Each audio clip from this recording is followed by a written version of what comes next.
बिस्मिल्लाहिर्रहमानिर्रहीम। मैं हूं असद खरल और आप देख रहे हैं मेरा यूट्यूब चैनल। नाजरीन, बिलावल भुट्टो जरदारी जब से आज़ाद कश्मीर के इलेक्शन की कैंपेन शुरू हुई है वो नून लीग को मुसलसल हदफ तनकीद का निशाना बना रहे हैं और नून लीग और पीपल्स पार्टी के जो इख्तलाफात हैं इससे लग ये रहा है कि PTI का रास्ता साफ़ हो रहा है और PTI को इस इलेक्शन के अंदर जो दो पार्टियों का मुकाबला करने की बजाय वो आपस में ही पार्टियां जो है एक दूसरे के साथ दस्तों गिरबान नज़र आती हैं। बिलावल भुट्टो जरदारी साहब नून लीग को तनकीद का निशाना उन्हें बनाते हैं, कह रहे हैं कि ये बिल्ली की तरह भागे नहीं, शेर बने और शेर की तरह आके आवाम के अंदर आके मुकाबला करें। दूसरी जानब वो कह रहे हैं कि नून लीग जो है मोदी की आंखों में आंखें डालकर बात नहीं कर सकती और वो जिस तरह कह रहे हैं कि मेरी तो 3 हमारी नस्लें जो हैं, हमारा कश्मीर के साथ एक रिश्ता है। दूसरी जानब आपने देखा कि मरीम साहबा ने तो ख़ुद को कश्मीरी बना लिया। उन्होंने कहा जी हम तो हैं ही कश्मीरी, मेरे वालिद और वालदा की रगों में और मेरी रगों में भी कश्मीरियों का खून दौड़ रहा है। तो बहरहाल अब इस हद तक ये सारी पार्टियां जो हैं किस तरह क्लेम कर रही हैं। हालांकि जब उफ़ा कॉन्फ्रेंस की अगर बात थी तो वहाँ पे जो 10 निकाती एजेंडा था उसके अंदर जो कोर इशू था कश्मीर जो है उसके अंदर जिक्र ही गोल कर दिया गया था जब नवाज शरीफ साहब वज़ीर आज़म थे। इस तरह जब अगर बात की जाए मोहतरमा बेनज़ीर भुट्टो साहिबा, तो जब वो वज़ीर आज़म थी तो राजीव गांधी जब पाकिस्तान आए थे और इस्लामाबाद में बोर्ड जो है वो मकबूजा कश्मीर की जो सॉलिडारिटी के लिए थे वो उतरवा दिए गए थे। जारी बात है उस वक़्त की जो वज़ीर आज़म थी बेनज़ीर भुट्टो साहिबा, उनके यकीनन हुक्म से वो उतरे होंगे, वरना वो वफाकी दारुल हुकूमत में जो बोर्ड लगे हुए थे और अचानक उनकी आमद से पहले वो बोर्ड किसने उतरवाए, ये भी एक सवालिया निशान है। तो अब मामला ये है कि ये दो पार्टियां आपस के अंदर दस्तों गिरेबान नज़र आती हैं और शाहिद खान अब्बासी साहब जो है उन्होंने जवाब दिया, लेकिन मरीम साहिबा जो है वो बिलावल भुट्टो जरदारी के 3-4 दिन से मुसलसल जो नून लीग के ऊपर हमले कर रहे हैं उसका वो किसी हवाले से जवाब नहीं दे जा रहे। लेकिन शाहिद खान अब्बासी साहब जो साबिक वज़ीर आज़म और सीनियर नायब सदर हैं मुस्लिम लीग नून के, उनकी जानिब से ये कहा गया है कि PDM का जो इत्तेहाद टूटा तो उन्होंने कहा कि ये बिलावल भुट्टो जरदारी जो है उन्होंने इसकी पीठ में छुरा घोंपा और उन्होंने कहा कि बिलावल भुट्टो जो है वो पार्टी चेयरमैन है और ऐसी गिरी हुई बातें इन्हें जेब नहीं देती, इन्हें सुलझी हुई बातें करनी चाहिए।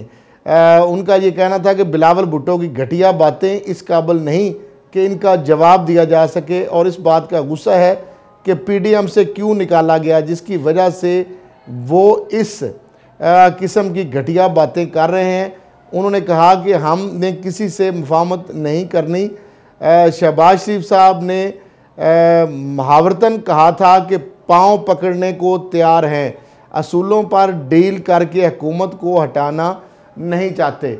तो नाज़रीन, अब ये जो सूरत हाल बन रही है कि आज़ाद कश्मीर का इलेक्शन है और बिलावल भुट्टो जरदारी इसलिए भी गालबन तनकीद का निशाना बना रहे हैं क्योंकि गुज़श्ता जो 5 साल से अभी भी वहाँ पे नून लीग की हुकूमत थी और वो चाहते हैं कि अवाम जो है, चूँकि नून लीग की हुकूमत ने वहाँ को डिलीवर नहीं किया तो वो चाहते हैं कि अवाम के जो हमदर्दियाँ हासिल की जाएँ और इसलिए वो नून लीग की जो हुकूमत है उसको तनकीद का वहाँ पे निशाना बना रहे हैं। और बावजूद इसके अब इससे आप अंदाज़ा लगा लें कि ये वो पार्टियाँ हैं जो कि इनको अपोजिशन अगर कहा जाए तो इनका गैर फितरी इत्तेहाद देख लें कि नफसा नफसी है। अब अपनी सीटें जीतने के लिए 1-2 सीटों के लिए किस तरीके से बिलावल भुट्टो जरदारी जो है वो मरीम साहिबा, उनके वालिद और उनकी पार्टी को किस तरह ताने दे रहे हैं, जबकि इससे पहले यही बिलावल भुट्टो जरदारी थे, यही मरीम साहिबा थी, यही आसिफ जरदारी थे, यही नवाज शरीफ साहब थे और सारे एक पेज पर नज़र आते थे क्योंकि उस वक़्त नैब के केस चल रहे थे जरदारी साहब, बिलावल भुट्टो जरदारी साहब के ऊपर और ये भी केसों के अंदर थे। अब चूँकि पीपल्स पार्टी से वो जो केसेस वाली तलवार है काफ़ी हद तक उनको रिलीफ मिल रहा है, उनकी ज़मानतें हो रही हैं, उनकी मर्ज़ी से वो हॉस्पिटल्स में हैं, वो आज़ाद है। तो वो ये मेरा ख्याल है कि वो इस तरह की एग्रेसिव पॉलिटिक्स जो है जो नवाज शरीफ साहब या मरीम साहिबा करना चाहते हैं वो किसी सूरत भी इस तरह की पॉलिटिक्स या इस बयानी के ऊपर इनके साथ मिलने के लिए तैयार नहीं हैं। तो आइंदा आने वाले इलेक्शन जो है ये इससे भी अंदाज़ा हो जाएगा कि किस तरह आगे सफ बंदियाँ हो रही हैं। पीपल्स पार्टी जो है आप देखेंगे कि आज़ाद कश्मीर के इलेक्शन से फारग होते ही पीपल्स पार्टी जो है वो पंजाब के अंदर डेरे डाल लेगी। जरदारी साहब और बिलावल भुट्टो जरदारी साहब पहले भी पंजाब के अंदर उन्होंने पड़ाव किए रखा है और अब उनका जो टारगेट है वो पंजाब है, क्योंकि वो चाहते हैं कि उनकी जो ख्वाहिश है जो वो देख रहे हैं और जिस तरीके से नून लीग ताने मार रही है अब कि बिलावल भुट्टो जरदारी साहब जो है वो उनको इस तरह के ताने मार रही है कि वो सिलेक्टर के फेवरेट कैंडिडेट बनने जा रहे हैं और उनकी वो मिन्नतें कर रहे हैं। दूसरी जानब जो बिलावल भुट्टो जरदारी साहब ने शहबाज शरीफ साहब पर तनकीद की तो शाहिद खाकन अब्बासी ने कहा कि वो जज्बात में आकर इस तरह उन्होंने बात कर दी थी, पाँव पड़ने वाली। उन्होंने कहा किसी से डील नहीं होगी। दूसरी जानब अब रेस लगी हुई है कि डील में नवाज शरीफ साहब जो है वो आगे जाते हैं, शहबाज शरीफ साहब आगे जाते हैं, मरीम साहबा या शाहिद खाकन अब्बासी, क्योंकि पहले मरीम साहबा ऑफ़र दे चुकी हैं कि नवाज शरीफ साहब वापस आने के लिए तैयार है। उसके बाद शाहिद खाकन अब्बासी जो है उन्होंने कहा कि नवाज शरीफ साहब वापस आने के लिए तैयार है। तो मकसद ये है कि वो ये तासर देने के लिए तैयार है या वो ये चाह रहे हैं कि शहबाज शरीफ साहब जो है उनके साथ बात ना की जाए और जो बात करनी है वो मरीम साहबा या नवाज शरीफ साहब से की जाए। मरीम साहबा पूरी कोशिश कर चुकी है, उनके साथ बात करने के लिए कोई तैयार नहीं है। तो अब उन्होंने ये पत्ता जो फेंका है कि नवाज शरीफ साहब भी अगर आप बात करने के लिए तैयार हैं तो वो पाकिस्तान आने के लिए भागे भागे आएंगे। तो देखना ये है कि ये जो सारी सूरत हाल है, ये जिस तरह इमरान खान साहब ने भी कहा या बिलावल भुट्टो जरदारी साहब भी कह रहे हैं कि अगर आपको इतना ही दुख है तो आप आएँ पाकिस्तान में और कश्मीर में कश्मीरियों का दुख दर्द बांटें और आगे इलेक्शन लड़ें। तो अब जो औरतों को बन पा नहीं रहा इनसे, और फिर जिस तरीके से पीटीआई को बिलावल भुट्टो जरदारी भी और मरीम साहबा जो है वो तनकीद का निशाना तो बना रहे हैं, लेकिन इनकी अपनी ही जो लीडरशिप है, जो नवाज शरीफ साहब या जरदारी साहब की जब हुकूमतें थीं या मोहतरमा बेनज़ीर भुट्टो साहबा की हुकूमतें थीं जब, तो क्या उस वक्त इन्होंने कश्मीर का मसला हल कर लिया था? उस वक्त बैक चैनल जो डिप्लोमेसी है वो भी चल रही थी। अब तो हुकूमत ने कैटेगोरिकली कह दिया है कि जब तक 370 का स्टेटस ख़त्म नहीं होता पाकिस्तान किसी सूरत भी भारत से कोई डायलॉग, कोई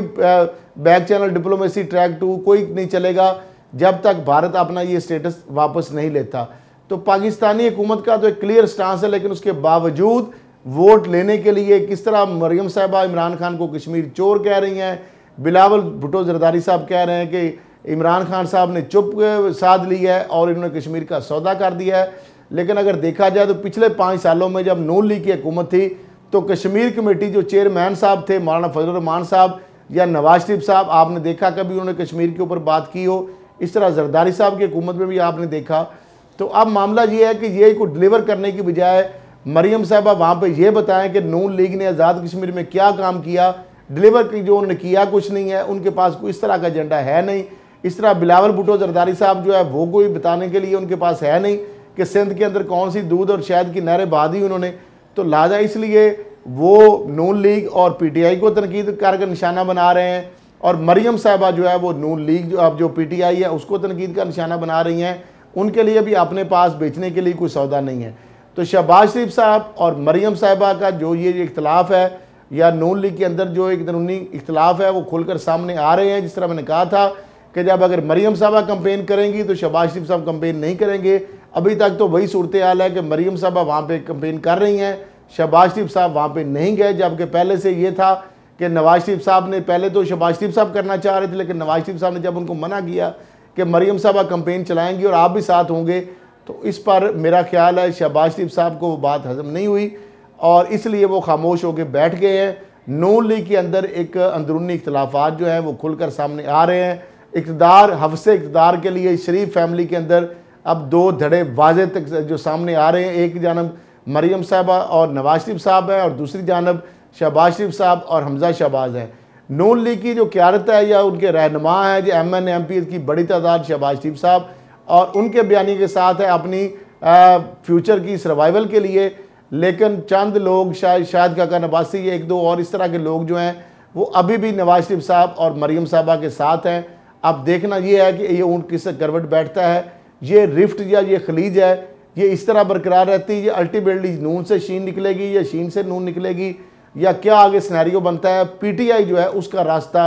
मकबूजा जो आज़ाद कश्मीर के इलेक्शन है वहाँ पे साफ दिखाई देता है। लग ये रहा है कि पीटीआई शायद वहाँ पे हुकूमत बनाने में कामयाब हो जाए पीपल्स पार्टी को, खैर खा को वहाँ पे कोई इस तरह की कामयाबी को नहीं मिलेगी। नून लीग भी ज़ोर तो बहुत ज़्यादा लगा रही है, लेकिन साथ ही उन्होंने पहले ही कह दिया है कि अगर वो हार गए तो इसका मतलब है धांधली है, और पहले ही उन्होंने शोर शराबा जो किया है, इससे अंदाज़ा ये हो रहा है कि नून लीग की हुकूमत जो नाकामी उसकी है, जो 5 साल तक वो डिलीवर नहीं कर सकी, तो इसलिए पहले से ही उसको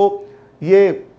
नोचता दीवार नज़र आ रहा है, और इससे पहले से ही उन्होंने शोर मचाना शुरू कर दिया है। तो देखते हैं आइंदा आने वाले दिनों में क्या सूरत हाल बनती है। माजी में तो हमने यही देखा है कि जिसकी मरकज़ में हुकूमत होती है, इस्लामाबाद में, आज़ाद कश्मीर में भी उसी की पार्टी की हुकूमत बनती है। तो अब देखते हैं कि किस तरीके से ये जो चीज़ें हैं सामने आती हैं। इसी के साथ इजाज़त दीजिए, अल्लाह हाफ़िज़।